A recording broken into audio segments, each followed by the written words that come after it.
then I think you have to resort to hope. In the long term, optimists decide the future. It's the optimists who create all the things that are going to be most important in our lives, because it was the optimists who built and invented all the things that are now important in our current lives. And I think people behave better when they're optimistic. There's absolutely a need to be critical and doubtful and skeptical and even pessimistic. Just like if you have a car, you have to have brakes. You can't have a car, no matter where it is, without brakes. But it's the engine, the optimistic engine, that keeps going and refuses to stop and is only concerned about going forward, that really drives a car.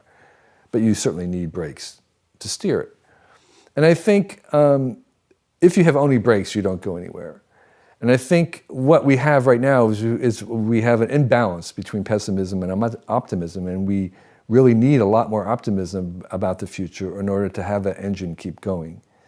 And I think that one of the reasons why we maybe have an imbalance right now is because we have been burned so often by the promises of the optimists about how technology is going to bring us a kind of utopia.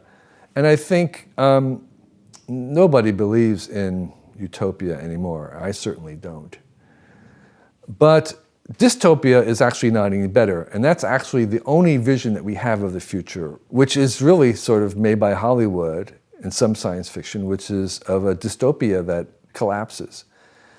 And I think that while we can't believe in a utopia, I think a better vision of the future is protopia, this idea that we have incremental progress, that we're working and creeping very, very steadily but slowly towards betterment.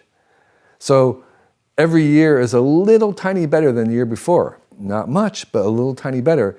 And that kind of incremental progress is really only visible when you turn around and look back behind you.